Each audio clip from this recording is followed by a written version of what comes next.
A deadly round of Russian airstrikes yet again in Ukraine overnight as the two sides get ready to come back to the negotiating table for peace talks. Ukrainian officials say at least 10 people were killed, 33 injured in a barrage of aerial assaults across that country. The Ukrainian Air Force says Russia carried out 114 separate attacks with drones and missiles. That's ahead of a proposed second round of direct peace talks slated for Monday in Istanbul.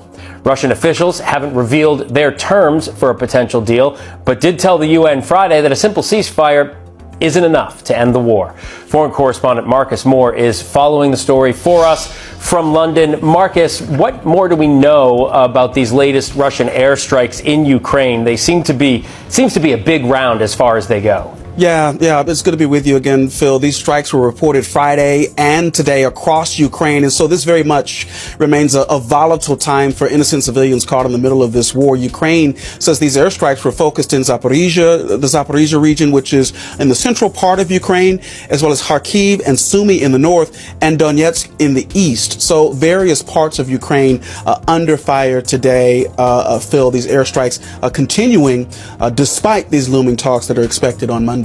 Look, conventional thought would say a big round of airstrikes like this just before peace talks puts a little pressure on the Ukrainians, but that hasn't been what we've seen for the last 3 years. So what does this mean for those peace talks? I mean, I think, Phil, it certainly does speak to the urgency of Monday's meeting because you have, again, an entire population facing the daily trauma of this war in Ukraine. And so on that level, there's hope that these talks will get somewhere. Of course, it's entirely possible that these talks could be postponed or called off. But I think both sides have shown a willingness to keep talking and hopefully get to some resolution, which is what so many around the globe want. And the wild card in all of this really is President Trump. He says he hasn't been happy with either Presidents Putin or Zelensky.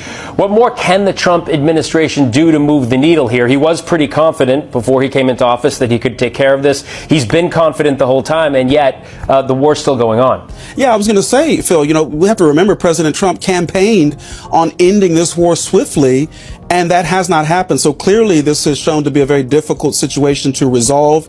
I think when we consider what President Trump could do in the future to perhaps put pressure on Russia and Ukraine, we heard the president last week signal that the U.S. might consider more severe sanctions against Russia. But as we've seen so far, Russia has been able to navigate around many of the sanctions and continue financing this war.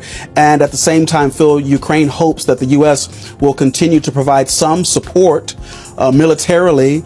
But in the meantime, they're also looking to Europe to fill any gaps from the reduced U.S. support. So really a lot at stake here, and a lot remains to be seen. Just ahead of these Monday talks, Marcus Moore, thank you.